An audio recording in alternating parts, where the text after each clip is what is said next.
नमस्कार दोस्तों। आज बिल्कुल L25 आज सिल्वर जुबली L25 जो है सारी कोडिंग वगैरह हो चुकी, बाइनरी नंबर्स क्या होते हैं ये सब हो चुका है। अब अपना जो काम होगा वो पढ़ना होगा बूलियन अलजेब्रा। बहुत ज़्यादा नहीं पढ़ाऊँगा बूलियन अलजेब्रा क्योंकि हिट एंड ट्रायल मेथड होता है।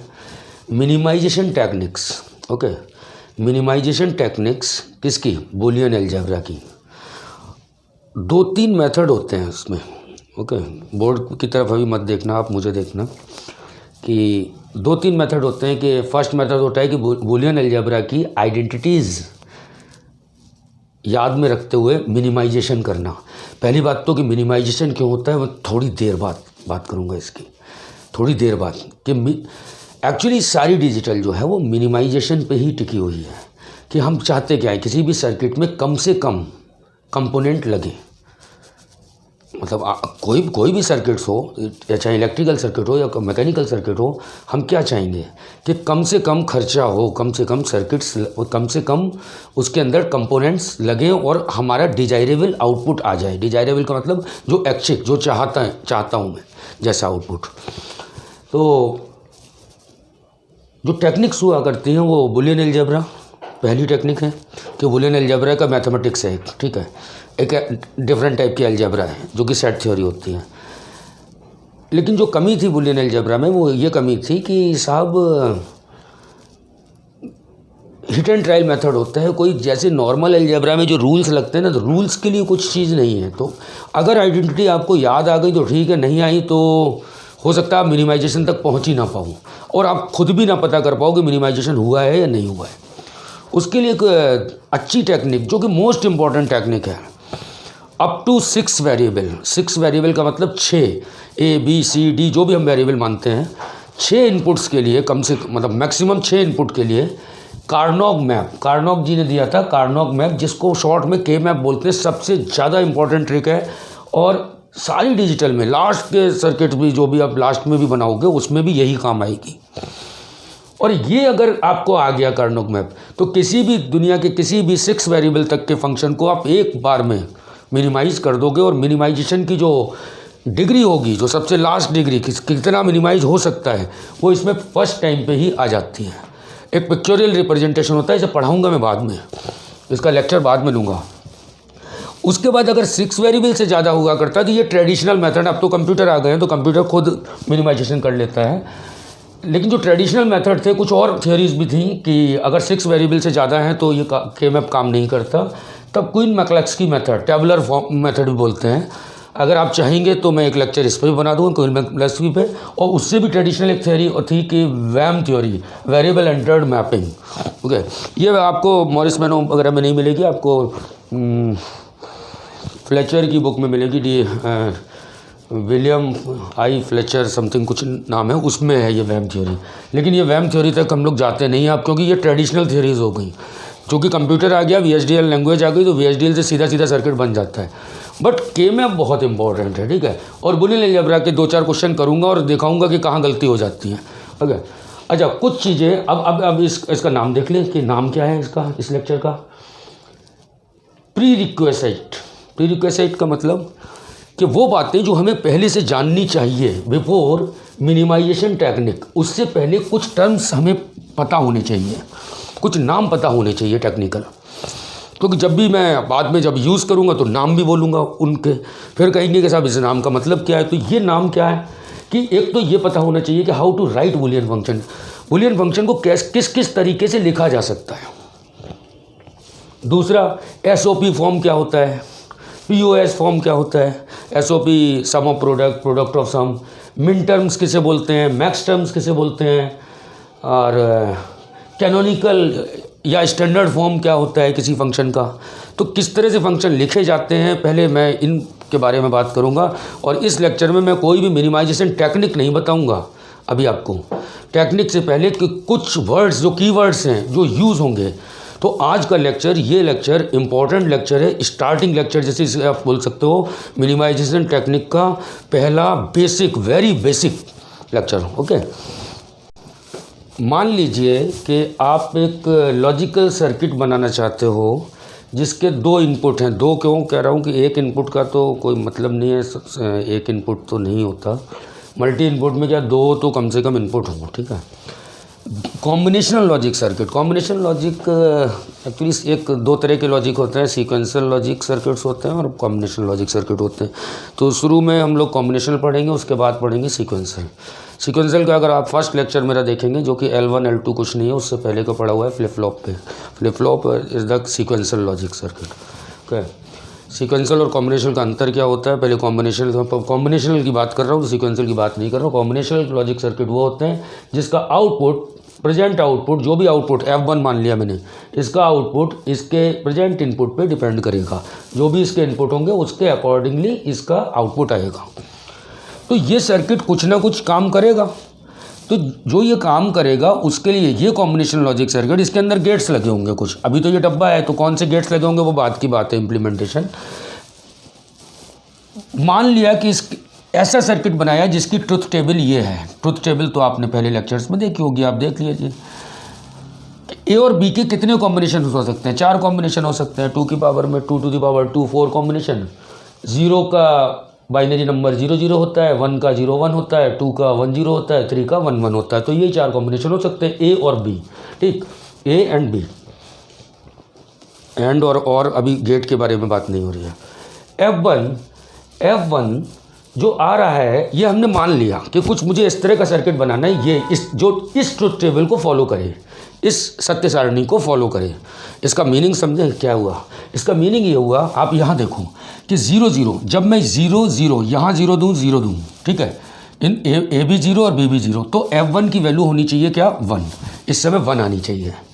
दूसरा कॉम्बिनेशन कि अगर मैं ए और बी की वैल्यू, ए की वैल्यू देख लीजिए, सेकंड का मतलब ये फर्स्ट 0 1 2 3, ये 0 की बाइनरी है, 1 की बाइनरी, 1 की बाइनरी पे क्या 0, ये 0, बी क्या हो गया 1, आउटपुट क्या आना चाहिए? 1 आना चाहिए, ठीक। इसके अलावा आप फिर आगे ऐसे चेक कर सकते हैं कि किस तरह का सर्किट है कि जब मैं ए को 1 रखूँ, बी को 0 रखूँ, तो आउटपुट 0 आना चाहिए, F1। जब दोनों को 1 1 कर दूं तो आउटपुट क्या आना चाहिए? 0 आना चाहिए। तो इस ट्रुथ टेबल को अगर ये फॉलो करता हुआ सर्किट में बना सकता हूं, तो मैं कहूँगा, तो इसके बीच में कुछ स्टेप्स होंगे कि इससे इस सर्किट को बनाना। इसके बीच के जो स्टेप्स है वो क्रम से हम लोग पढ़ना स्टार्ट करेंगे, पहले मिनिमाइजेशन टेक्निक्स और ये सब कुछ चीज़ें। तो अब मैं ये कॉम्बिनेशन लॉजिक तो हटा देता हूँ, अभी सर्किट नहीं बना रहे हैं, अभी तो केवल एक ट्रुथ टेबल कि how to write Boolean function. तो एक तो है ट्रुथ टेबल के फॉर्म में लिखा जा सकता है, किसमें? ट्रुथ टेबल के फॉर्म में। तो जैसे ये ट्रुथ टेबल है, अच्छा आप ये मत सोचिए 2 ही की वेरिएबल की, अगर 3 वेरिएबल की तो 8 कॉम्बिनेशन होते हैं, 4 वेरिएबल की तो 16 कॉम्बिनेशन होते हैं। 3 पे आएंगे हम, 4 पे भी आएंगे। पहले लॉजिक। अब इसको लिखने का दूसरा तरीका, ये F1 को ऐसे भी लिखा जा सकता है, आप देखते रहना। ये ट्रुथ टेबल अगर बनी हुई है, ए और बी, ये आप ये देखो 1 कहाँ है? F1 की वैल्यू, मतलब आउटपुट की वैल्यू 1 कहाँ है? 0 0 पे और 0 1 पे। तो देखो मैं पहले लिखे दे रहा हूँ, उसके बाद आपको बताऊँगा। A bar dot B bar plus A bar dot B, इसको ऐसे भी लिखा जा सकता है। इस फंक्शन को कैसे लिखने का तरीका देखिए आप। ये 1, आप ये देखो फंक्शन की वैल्यू 1 कहाँ है? 1 है, ए 0 है, बी 0 है। तो मैंने क्या किया, ए बार डॉट बी बार, ये लगा दिया, प्लस अगला 1 इधर है, ए बार जहाँ 0 है वो से बार कर दो, और जो नहीं है लिटरल 0 उसको वैसा का वैसे रहने दो। ए bar dot B plus A bar dot B, बाकी जगह पे 0 है, तो 0 है उनको लिखने की ज़रूरत नहीं है। इस फॉर्म को बोलते हैं SOP फॉर्म। क्या बोलते हैं? SOP का फुल फॉर्म होता है सम ऑफ प्रोडक्ट फॉर्म। दिख रहा है? सम ऑफ प्रोडक्ट्स फॉर्म। अच्छा, डॉट नहीं भी लगाए तो आप मान लेना कि डॉट लगा हुआ है। सम ऑफ प्रोडक्ट में इस तरह से फंक्शन, देखिए ये लिखा हुआ है, ये बात भी सेम है, ये फंक्शन भी सेम है। तो ये लिखने का तरीका हो गया एक, बूलियन में एक लिखने का तरीका एक ये हो गया, दूसरा तरीका ये हो गया, तीसरा अभी बताता हूँ। अब दूसरा है ये एसओपी फॉर्म में लिखने का तरीका समझ में आया। ये बड़ी टेबल बनाएंगे तब बाद में देखेंगे, अभी तो बेसिक, बिल्कुल बेसिक। अगर जो फंक्शन था आपका कब कब जीरो है, कब कब जीरो है, ठीक, जीरो कब है, जब A1 है B जीरो है। दूसरा तरीका जो है वो ये है कि आप 1 को ना देख के, आप ये इनपुट में नहीं, आउटपुट में 1 को ना देख के जीरोस को देखिए आप, ठीक। तो जीरो कब कब है, तो ये जो लिखा जाएगा वो ऐसा लिखा जाएगा, लिख देता हूँ, उसके बाद बताऊँगा। A bar plus B dot A bar plus B बार। इसी F1 को, एक तरीका तो ये हो गया SOP, सम ऑफ प्रोडक्ट्स, और दूसरा इसी F1 को लिखा जा सकता है प्रोडक्ट। ये तो तरीका है, इसको हम बोलते हैं POS फॉर्म। POS का मतलब product of sum, product of sums, इसमें भी लिखा जा सकता है। ये लिखने का तरीका ऐसा होता है साहब, इनका भी बताऊंगा, अभी थोड़ा लॉजिक बाद में बताऊंगा, अभी तो पहले कि लिखा कैसे जाएगा। ये जीरो है, आपको क्या लग रहा है, क्या A क्या है, 1 है ना, तो जहाँ 1 है उसको पे बार लगा दो, उस पर बार लगा दो और डॉट की जगह प्लस कर दो। जैसे पिछली बार क्या था कि ये 1 था तो 1 को लिखने का तरीका था A bar dot B bar plus A bar dot B। अगर जीरो से लिखना है आपको इसी फंक्शन को, सेम फंक्शन को जीरोस को देखते हुए, तो थोड़ा सा उल्टा लॉजिक लगाया जाता है कि A की जगह क्या कर दिया, यहाँ A होना चाहिए था, क्या कर दिया, A bar plus B, A bar plus B dot A bar plus B bar, A bar plus B बार। अभी आप पूछेंगे, बाद में आपके क्वेश्चन भी उठता होगा कि ये फंक्शन, ये F1 जो फंक्शन है, ये दोनों बराबर ही होंगे। अगर आप प्रूव करना चाहो ना तो ये प्रूव हो सकते हैं कि ये F1 और ये F1। लिखने के कितने मेथड हो सकते हैं, अभी केवल मैं ये बता रहा हूँ, लिखने के कितने मेथड हो सकते हैं। ये और ये बराबर होंगे, और ये मुझे बराबर दिख रहे, तुम्हें दिख रहे हैं नहीं दिख रहे हैं आप लोगों को पता नहीं, क्या यहाँ प्रूव कर लें कि ये दोनों फंक्शन बराबर हैं या नहीं है। लिखने का तरीका तो समझ में आ गया। लिखने का तरीका अगर समझ में आ गया है साहब, तो ये F1, क्योंकि होना तो वही है, लिखने के कितने तरीके हो सकते हैं अब देखते हैं। चलो देखते हैं कि ये F1 और ये दोनों बराबर हैं कि नहीं है। चलो इसको खोलते हैं, इस वाले F1 को। A बार डॉट A बार होगा, बुलियन में बता चुका हूँ। A बार डॉट A बार कितना होगा, A बार, ठीक, A bar plus A bar dot B बार होगा, A bar dot B bar plus B dot A bar, B dot A bar plus B dot B बार, ठीक। B dot B बार क्या होता है, X dot X बार zero होता है, तो ये तो जीरो हो गया टर्म। इसके बाद तो ये मैंने सॉल्व किया अभी, तो इस सॉल्यूशन जल्दी से देख लो कैसे कि ये तो यहाँ तक तो कर ही लिया था, यहाँ प्लस जीरो आ गया था। उसके बाद मैंने क्या किया, यहाँ जैसे इसको जीरो कर दिया था, A bar plus A bar B में से A बार कॉमन ले लिया। अब देखिए हिट एंड ट्रायल होता है बुलियन, इसीलिए बुलियन के प्रॉब्लम होती है कि कौन सी आइडेंटिटी याद आ रही है नहीं आ पा रही है।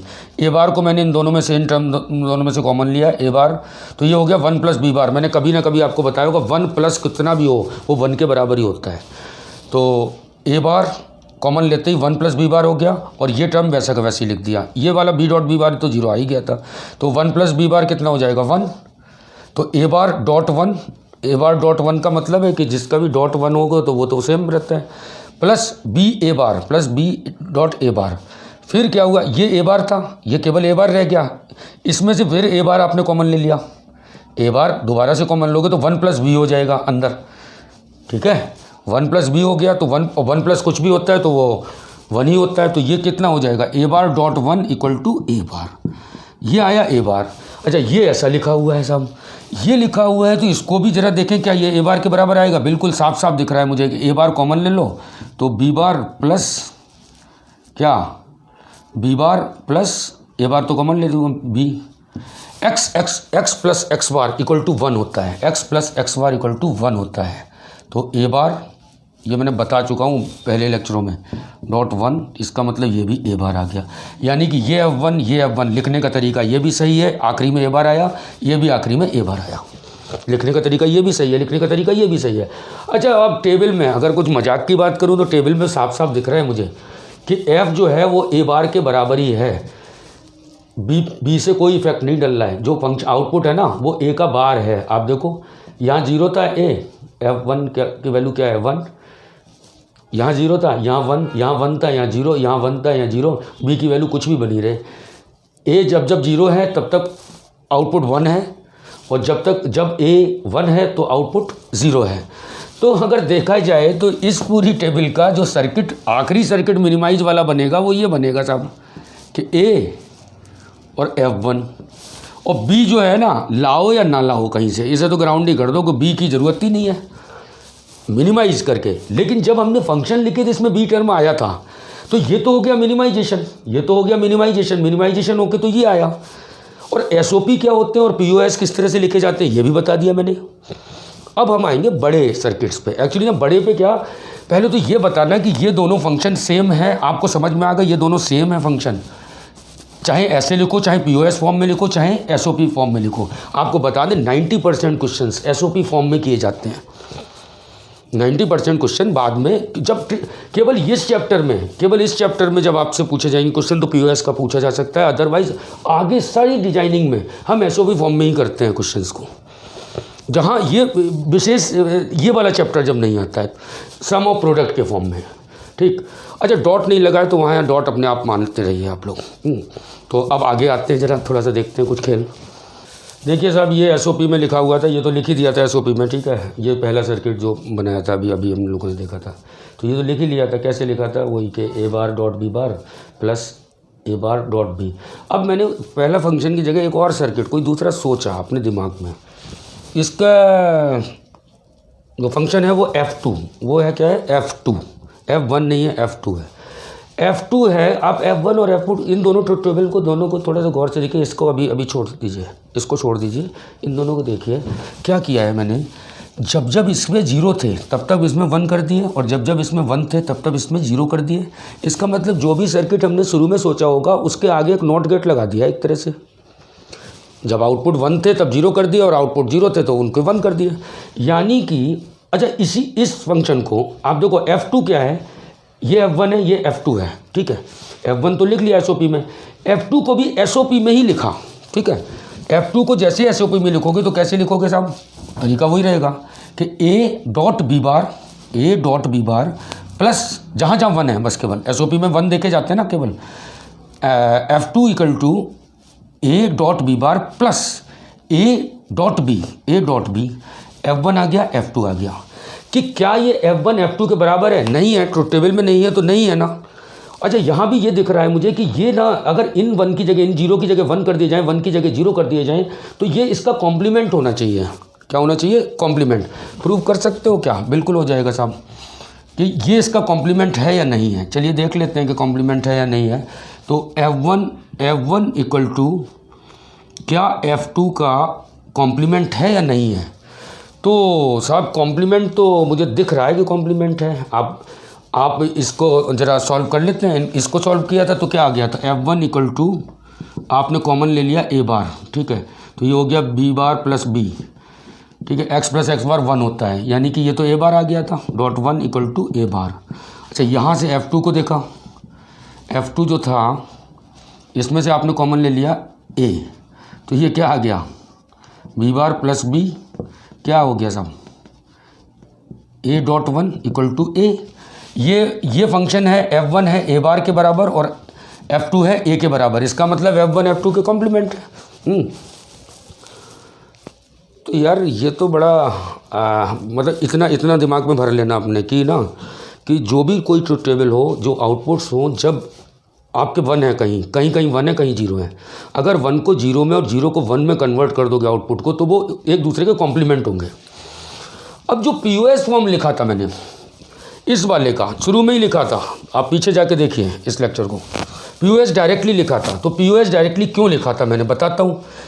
F2 क्या आया, एक्चुअली ये आ गया ना कि F1 जो है या F2 है वो F1 का क्या है, कॉम्प्लीमेंट।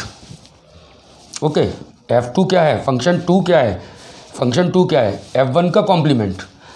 अब मैं इसको, जब हम लोगों ने POS फॉर्म में लिखा था तो जीरोज़ को देखा था, इसको देखा था जीरोज़ को, ये F है कोई, ठीक है, ये F है, ये F1 था, ये भी F1 ही होगा क्योंकि ये तो सेम टेबल बनी हुई है। हमने क्या किया था, उल्टे का उल्टा सीधा किया था, माइंड में डुअलिटी वाला जो डिमर्गन लॉ था ना, वो प्रिंसिपल लगाया था। सारे प्लस के बार बना दिए थे, सारे बार के प्लस बना दिए थे। आपको अगर याद हो, डिमर्गन लॉ ये कहता है A प्लस बी का होल बार इक्वल टू होता है A bar dot B bar, या A डॉट बी का होल बार जो होता है वो होता है A bar plus B bar. मतलब एक बार मैंने डुअलिटी प्रिंसिपल आपको बड़ा अच्छी तरीके से बताया था कि जितने भी, अगर आपको सब पूरे पे कॉम्प्लीमेंट करना है, पूरे फंक्शन को, बड़े फंक्शन को कॉम्प्लीमेंट करना है, तो आपको क्या करना होता है, जिन लिटरल्स पे बार लगे हुए हैं, जिन वेरिएबल्स पे बार लगे हैं उनके बार हटा देते हैं, जिन पे नहीं लगे हुए हैं उन पे लगा देते हैं, डॉट को प्लस में कन्वर्ट कर देते हैं, प्लस को डॉट में कन्वर्ट कर देते हैं। ओके, तो इसको जब मैंने POS में लिखा था तो POS में मैंने डायरेक्टली लिख दिया था। POS का लिखने का तरीका क्या बताया था साहब, F1 equal to POS, SOP नहीं, POS। ये तो SOP में इस तरह से लिखा जाता है, POS में प्रोडक्ट ऑफ सम, ये जीरो देखा। आपको लग क्या रहा है यहाँ पे आपको लग क्या रहा है, A होना चाहिए, लेकिन यहाँ लिखा गया था A बार, ठीक है, प्लस डॉट की जगह कर दिया प्लस B, और जब प्लस लिखना था जहाँ, वहाँ डॉट कर दिया, और उसके बाद A बार प्लस B बार। ये आया कहाँ से एक्चुअली, इसका जो रीज़न है वो ये है कि अगर इन जीरो की जगह 1 होते और इन 1 की जगह जीरोज़ होते तो F2 ये आता था, F2 ये आता था, और आपको लिखना है क्या, F1। तो इसी का एक्चुअली हमने क्या किया है, हम लोगों ने, ये तो हम प्रूव कर चुके ना, F2 equal to F1 bar, F2 equal to F1 bar. तो F2 इक्वल टू F1 बार या F1 इक्वल टू F2 का बार होगा। F2 मैंने SOP में लिखा, ये देखिए ये भी SOP में है, और ये भी अभी तक मैंने किस में लिखा था, SOP में लिखा था। इसको POS डायरेक्ट कैसे लिखा गया, डायरेक्ट ऐसे नहीं लिखा गया, अंदर से, ये लॉजिक नहीं है कोई, ये लॉजिक नहीं है कोई बहुत बड़ा POS में लिखना। एक्चुअली क्या किया गया है, ये तो प्रूव कर लिया ना, F1 इक्वल टू F2 बार, ठीक। तो F1 जो दोबारा से लिखा, तो ये F2 जो होगा, ये F2 जो होगा उसका क्या होगा, बार। जरा देखते हैं, F2 A dot B bar, SOP में लिखा हुआ A डॉट बी, इसका पूरे का बार होगा क्या चीज़, F1 इक्वल टू F2 का बार होगा। तो ये जो F2 था इसका मैंने टोटल का बार लिया। बार लेते ही क्या होगा, बार लेते ही क्या होता था, A इस पे बार नहीं लगा है तो बार लगा दिया गया, डॉट की जगह क्या कर दिया प्लस, B पे बार लगा हुआ है हटा दिया गया, प्लस की जगह क्या कर दिया डॉट, इस पे A बार, समझ में आ गया, क्योंकि A पे बार नहीं लगा है, बार लगा दिया, ऊपर वाला बार खोल रहा हूँ मैं, डुअलिटी वाला प्रिंसिपल लगा रहा हूँ, और डॉट की जगह प्लस B बार, ये हो गया साहब।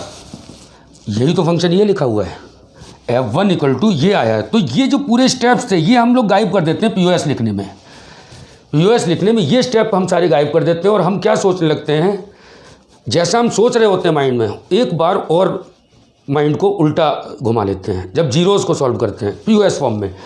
हमने क्या किया, मुझे ये A दिख रहा है, 1 दिख रहा है, लेकिन इसको मैंने कर दिया A बार शुरू में ही, और डॉट जब SOP में लिखते थे, तो SOP में लिखता तो मैं तो क्या लिखता, A डॉट B बार, तो ये नहीं लिखा, क्या लिखा, A bar plus B, A bar plus B, क्योंकि मैंने टोटल पे बार सोच लिया दिमाग में, क्योंकि अब मैं जीरोज़ को सॉल्व कर रहा हूँ। तो उल्टे का उल्टा सीधा होता है ना, उल्टे का उल्टा। एक बार उल्टा तो क्या हुआ, एक बार उल्टा क्या हुआ कि जो ये था टेबल, ये वाली जो टेबल दिख रही है आपको, और इस टेबल में क्या किया है साहब आपने, सारे वंस को जीरो और सारे जीरोज़ को 1, ये तो सेम है, ठीक है। उसके बाद आपने F2 वाली टेबल में इस 1 को 0, 0 को 1 कर दिया, तो ये फंक्शन और ये फंक्शन सेम आएगा SOP में।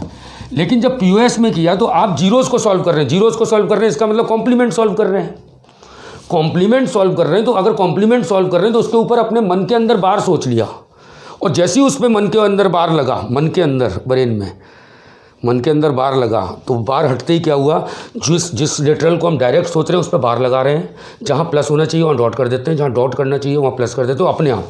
तो POS को लिखने का तरीका डायरेक्टली हम ये कह सकते हैं, जबकि ये इंटरमीडिएट स्टेप ये लगे हुए हैं एक्चुअली, ये वाले स्टेप्स लग के, क्योंकि ये मैंने क्या निकाला, F1 ये भी है, ये भी F1 है, ये वाला भी F1 है और ये भी, और ये दोनों बराबर है, मैं पहले प्रूव कर चुका हूँ।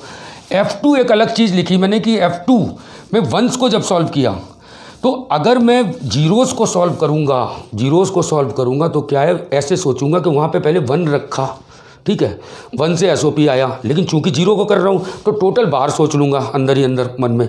तो अंदर बार प्रोसेसिंग नहीं चलाते हम लोग क्या करते हैं, बस एक रट लेते हैं उसके बाद कि POS फॉर्म में लिखना है तो ज़ीरोज़ को सॉल्व करो, किसको, ज़ीरोज़ को सॉल्व करो, जहाँ डॉट सोच रहे थे वहाँ प्लस लगा दो, जहाँ प्लस सोच रहे थे वहाँ डॉट लगा दो, जहाँ ए सोच रहे थे वहाँ ए बार लगा दो, जहाँ ए बार सोच रहे थे वहाँ ए लगा दो, जो बार है उन्हें हटा दो, जहाँ नहीं लगा दो वो मैं बता चुका हूँ आपको।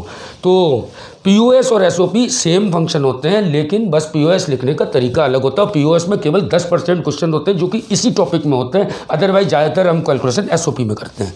इसके बाद बात आएगी मिन टर्म और मैक्स टर्म क्या होते हैं, ठीक है भाई। अब मैंने ना 2 इनपुट, 2 के लिए तो वो लॉजिक थे, कम से कम 3 वेरिएबल तो ले ही लूँ कि एक ऐसा सर्किट जिसके इनपुट कितने हैं, 3 है, ठीक है। एक ऐसा कॉम्बिनेशन लॉजिक सर्किट बनाना है जिसके इनपुट हैं 3 ABC और आउटपुट है इसका F, ठीक। ये लॉजिक सर्किट मुझे इम्प्लीमेंट करना था, तो उसके लिए जो भी प्रोसेस चलेंगे उसकी ट्रुथ टेबल मान लीजिए ये है, ठीक है। तो ट्रुथ टेबल से मिन टर्म्स क्या होते हैं साहब, मिन टर्म्स मैं बहुत देसी लैंग्वेज में, बहुत बिल्कुल डेफिनेशन में नहीं जा रहा, डेफिनेशन बुक में बहुत अच्छी तरह से मिल जाएगी आपको। मिन टर्म वो होते हैं कि आप आउटपुट को चेक करो, आउटपुट को चेक करने के बाद ये देखिए कि कहाँ 1 है आउटपुट, किन किन टर्म्स पे 1 है, उनको कहते हैं मिन टर्म।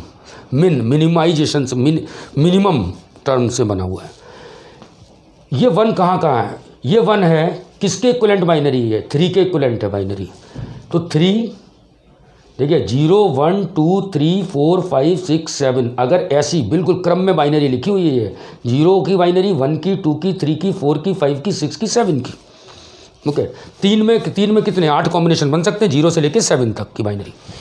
तो ये 1 कहाँ है, यहाँ पे 3 पे, किस पे है, 3rd पे।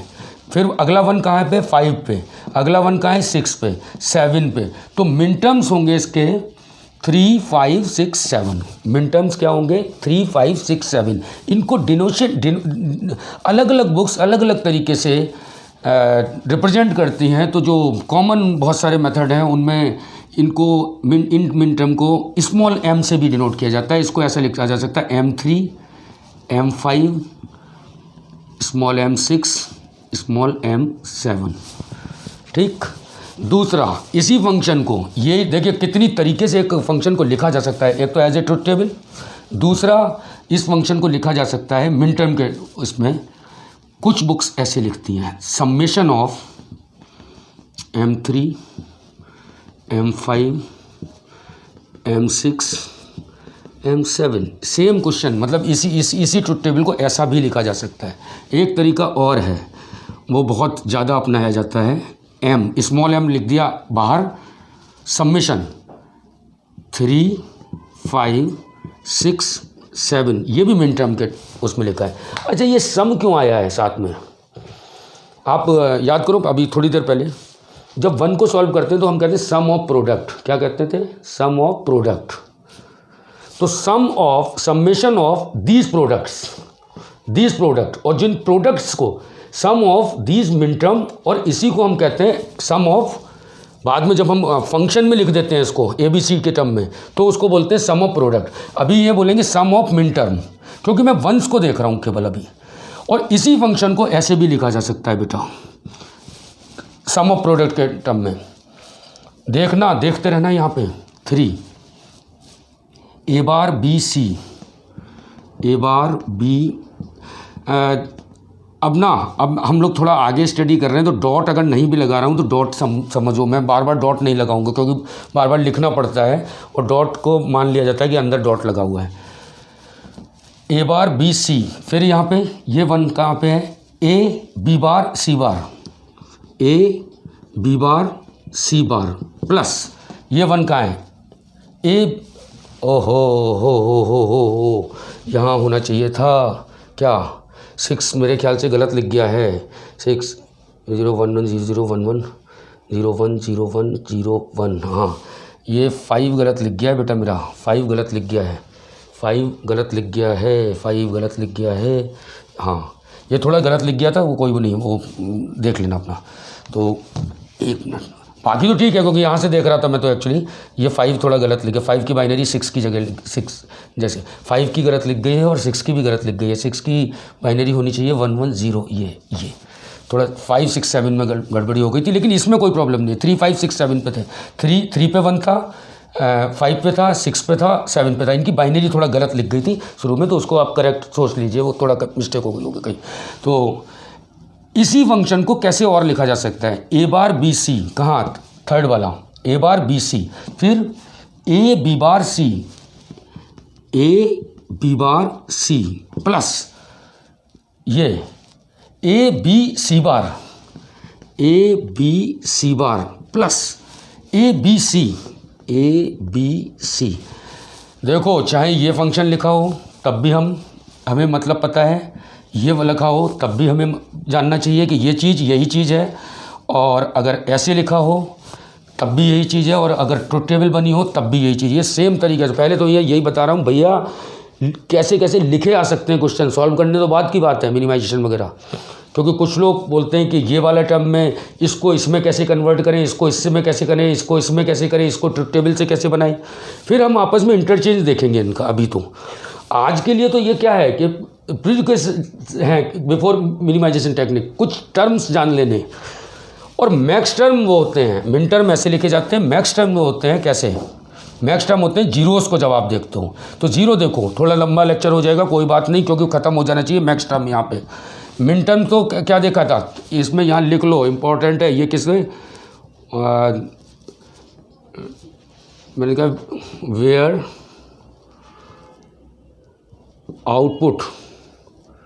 Outputs are at logic 1, min term इस तरह से देखे जाते हैं। मैक्स टर्म जो होते हैं, मैक्स टर्म को कैपिटल एम से डिनोट करते हैं, मैक्स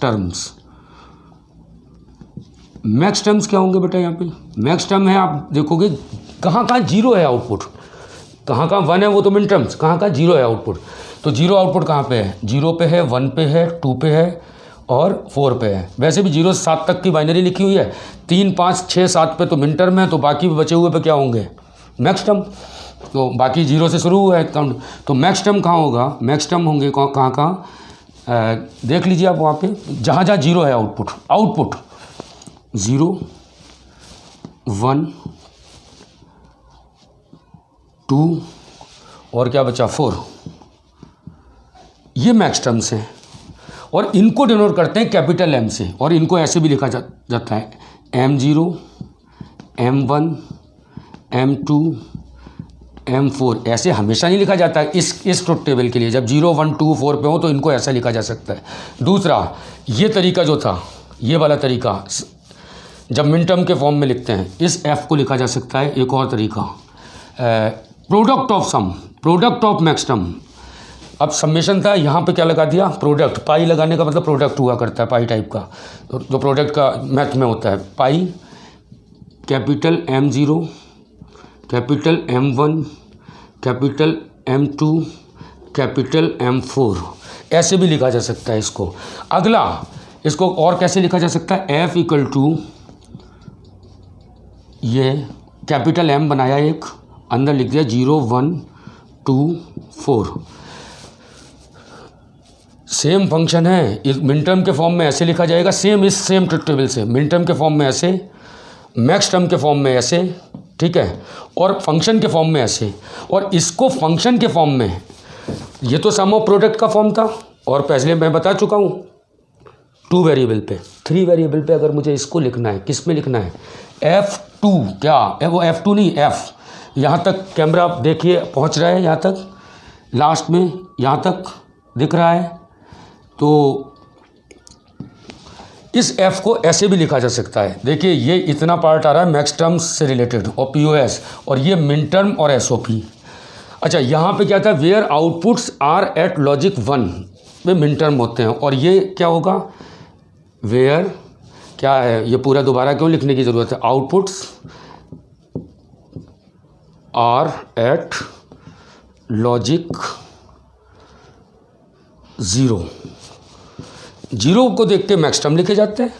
अच्छा, इसको फंक्शन के फॉर्म में लिखना है तो अभी जैसे पीओएस फॉर्म में लिख दो इसको, तो जीरो लिखने के लिए, इस जीरो को लिखने के लिए आप वैसे क्या सोचते हैं मन में, ये लिखते हैं ए बार बी बार सी बार, ना ऐसा नहीं, क्योंकि कॉम्प्लीमेंट लगाना है, पहले बता चुका हूँ मैं कॉम्प्लीमेंट। तो इसको लिखोगे ए प्लस बी प्लस सी, जीरो देख रहा हूँ केवल, ये पीओएस फॉर्म में लिखने के लिए A plus B plus C dot, ये वाला A plus B plus C bar, A plus B plus C bar dot, अगला zero A plus B bar plus C, A plus B bar plus C dot, अगला zero, यहाँ A दिख रहा है, A नहीं लिखोगे, A bar plus B plus C, A bar plus B